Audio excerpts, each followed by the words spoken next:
Hey guys, so today I want to talk about teasing. I personally have my own experience with teasing, and that is primary school. I think that's probably the last time that I actually properly teased people, and it was because when we were growing up, I remember we used to tease each other a lot. But one day we were teasing a girl called Fatima, and we were calling her Fatty Bum Bum, and because she was a little bit plumpy, I don't even think she was on levels of plumpy, she just had big cheeks, that was all. But anyway, we all called her Fatty Bum Bum, and I remember, we would tease her at the playground, and one day she burst out crying. And I remember rushing to her and going, "Why are you crying?" She goes, "I don't like it. Why are you calling me fat?" Blah, blah, blah. And to be honest, I think as a child I didn't mean it, but I think we all get some sort of subconscious pleasure in goading people. I've noticed it. Maybe some people are aware of it, maybe some are not. But for me, that experience showed me that teasing was something that was really painful. And I stopped. So then I became Voltron, and anybody who teased had to answer to me. But okay, so growing up with that life experience, I now know that teasing can be offensive, teasing can be hurtful, so I completely decided to stop teasing in my life because I thought, oh my god guys, I'm so cold, I'm about to die, but uncle is having video conference calls with work, so I have to struggle here for our convo. But when I realized how hurtful teasing was, I was like, okay, you know what, I would like to make a conscious decision of never teasing people again. Of course we tease, but very light, and there are rules to teasing. If you tease someone once, they laugh, you laugh, that's it. If the person laughs genuinely, you can try to do it again. Please don't over tease. I understand where you guys want to show rapport. It's not attractive. But anyway, to me, some people might find it super attractive. I know some cultures that teasing is just part of their lives. But when I come into your life, and when you come into my life, I believe that we come into each other's lives with a standard, really basic level of mutual respect. And then when we talk, we start to get to know each other, the respect either grows and we become friends, or it falls and I want nothing to do with you, right? And I think that's how everybody's. Please, who is that neighbor? Sneezing, I just heard someone sneeze, God knows.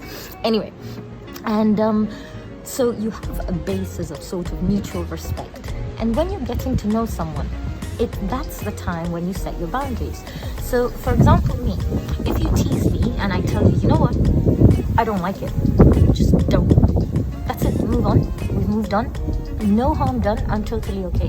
If I say don't tease me and you tease me, this is what happens in my head. In my head, I start psychoanalyzing you immediately because I want to know, do you take pleasure in making these snide remarks? So you're laughing, you said it's a joke, and you say, oh, but we're just joking. What kind of a fucking joke is it if you're laughing and I'm not? So the key to teasing is, if you're teasing someone and they're not laughing, stop it and check yourself, because if you want to continue teasing someone that is already upset by being teased, then there's a really mean streak in you that you're trying to overcompensate, and you actually derive pleasure from hurting people's feelings. So I just thought I'd tell people this because I think people should check themselves instead of walking around and being super confident and going, oh no, it's just a joke, it's just a joke. Fuck you and your joke. If I'm not laughing, don't joke with me, man. And I honestly feel that the reason that people are so rude and impolite in Europe is because nobody slaps anybody, okay? If some girl would talk rubbish and know there was a hint of threat of her suffering some sort of consequences, I'm not saying we should all get violent. I'm just saying that in Nigeria, in Russia, you watch what you say, because you know that if you talk to somebody anyhow, you can get slapped. And I personally, I'm okay with that. I'm okay with slapping people. Yes, I'm quite okay with it. So since I'm in Europe and I cannot slap people, what I've done is I've started deleting them out of my life. I had a friend, we were friends for 20 years. This girl gets a boyfriend, and as soon as they become partners, every single social occasion, fam goes, oh, boo, you're so loud. Ah, boo, you're so potty-mouthed. mind, putty mouth means someone who swears a lot. I swear a lot. And that's the reason probably why I'm not violent, because if I didn't swear, I'd probably be leaving dead bodies all around the town. But anyway, it's okay. This is something that I should not be really saying online. But yeah, so when she said that once, that it was a fact, I didn't think it was teasing. I didn't think it was a joke. I didn't think anything of it. I was like, yeah. She went, Kai boo, you're so loud. I was like, yeah, I am. And we went further. Now, when I met her for the second time, I was talking on the phone and blah, blah, blah. My friend was supposed to meet us. And she again mentioned and goes, Kai boo, you're so loud. And this was the point at which I turned to her and went, darling, it's me. By the time you meet me, like it takes 5 minutes, maximum 15 minutes before you realize I talk too much. Okay? My husband realized I talked too much before we spoke, because apparently every time he would write to me, he would just say typing. And it's because I'm sitting there like because I want to talk. I talk. I'm a talkative person. I have surrounded myself by people that are okay with me being talkative. If you don't like people that talk, I don't want to even be your friend, because this is not something I can change about myself. I'm African and Russian. We're loud. I love loudly, shamelessly, and loyally. Do you understand? So I'm really sorry, but I thought I'd tell you guys this because I feel like a lot of women move to Europe and their confidence starts to struggle. And it's because the mentality is so different that when you're being told constantly you're wrong, you start believing it. You're not wrong. Please, still let's all be polite to each other. Let's all be respectful to each other. So anyway, guys, I just thought I'd share about teasing, because I think teasing is gently turning into bullying. So I'd rather, instead of teasing me, I'd rather you just criticized me so that I can finish you myself. I'm finished criticizing you. I don't know how to tease. I prefer to, oh my God, I need to put this in my life. But anyway, yes, guys, please love each other. Be kinder to each other, because there's two types of people in this particular sense. I have no idea what this is, but let me explain it to you. So for example, there's this type of person that when they meet you for the first time, they're really reserved, really cold, really unfeeling, really nonchalant, indifferent. And then as you get closer to them, they become more and more loving, more and more caring, more and more nurturing. And then there's the other type of person that when they don't know you and you're a random person, they need, like, their complexes or insecurities make them impress you so that they kind of hook you, then you become friends. And then the closer you get to them, the ruder they get. This is very noticeable by how the people talk with, because I feel that sense of entitlement that makes you feel like, okay, but we're family, like you're gonna put up with me. That is one of the most dangerous things for me. You have to continuously put effort.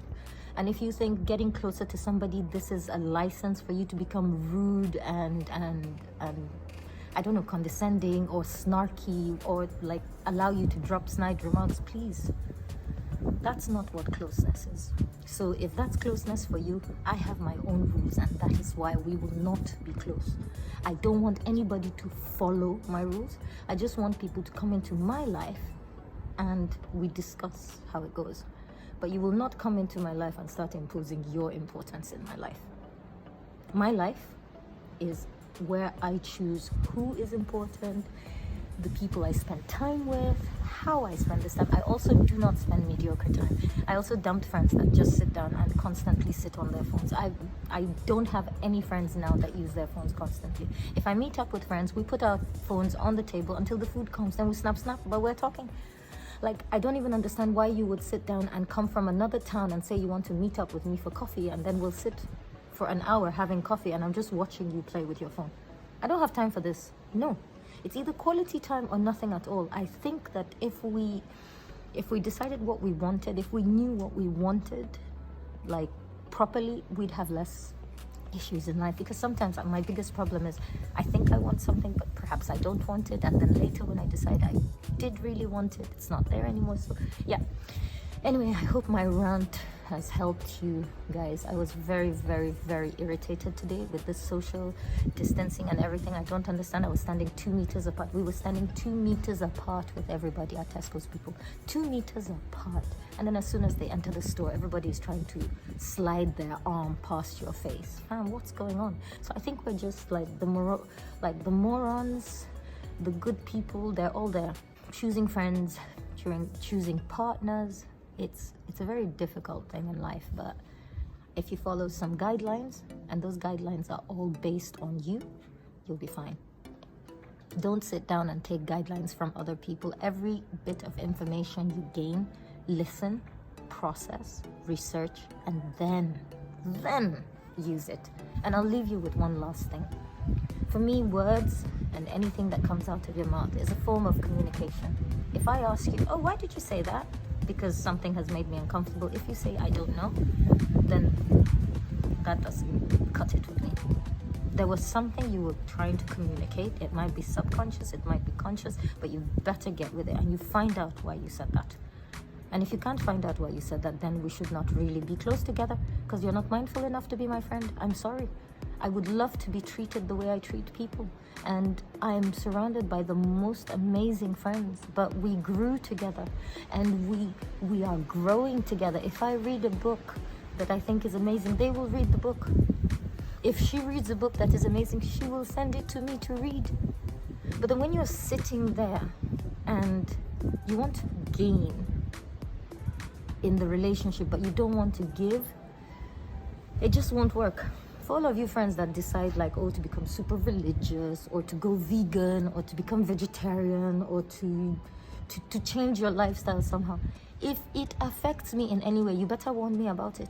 And if you sit down and go and change your lifestyle and it doesn't suit me, like I'm constantly hosting stuff. If you've suddenly decided to become vegan or vegetarian, the decent thing would be me, who hosts you most of the time. Run it by me. Give me some ideas for some new stuff to make for you. Like, how can you come to my house after I've cooked for 4 hours and you'll be telling me you're vegan? You're very stupid. Go and buy your vegan burger, your burger, and come here and eat it. You knew I met them. They're vegans. They'll always try to make something so that they don't stress you. Like, you're not the only one doing. That's people that it's a pleasure to do stuff for. And I enjoy doing stuff for people. And if I don't see you enjoying what I'm doing for you, I no longer enjoy doing it, so I don't do it. And I just feel like if I'm useless in your life, why am I there? Anyway, I've been ranting. It's very cold. Bye. I love you guys. I just thought I'd share this.